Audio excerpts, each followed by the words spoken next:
сапарыңызда сапардың дуасын білесіз?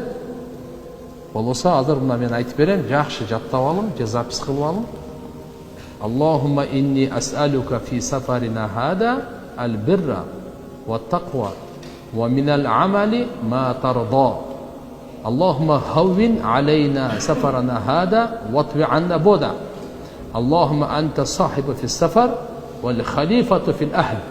Allahumma inna na'udhu bika min wa'ta'i as-safar wa ka'abati al-mandar wa su'i al-munqalab fi al-mal wal-ahl.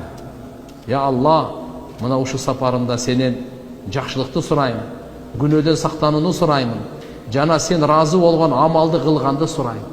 Я Алла, узак сапарымды жеңил кыл. Оор сапарымды жеңил кыл, узак сапарымды жакын кыл. Я Алла, сапарда сен менин шеригимсин.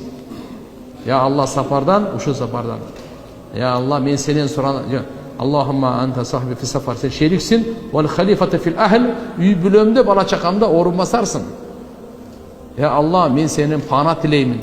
Uşu saparda kırsıklardan, jaman görünüşlerden, üybüle bala çakama mal mülkümü jamandık menen kaytudan degen duada. Uşunu inşallah biz barыбыз Пайгамбарыбыздын бұл дуасы бізге үйреткен. Сапарда ошон үчүн дайыма жакшылыкты сурашыбыз керек экен, таквалыкты сурашыбыз керек экен, Алла разы болгон амалдарды кылганды сурашыбыз керек экен. Жана Алла Тааладан сапардын жеңилдиги, сапарда Алла Таалам, я Алла, өзүң илим кудретиң менен мен шериксин. Жана үй бүлө бала чакамы таштап кетип атам, сен бул жакта өзүң орун басарсың.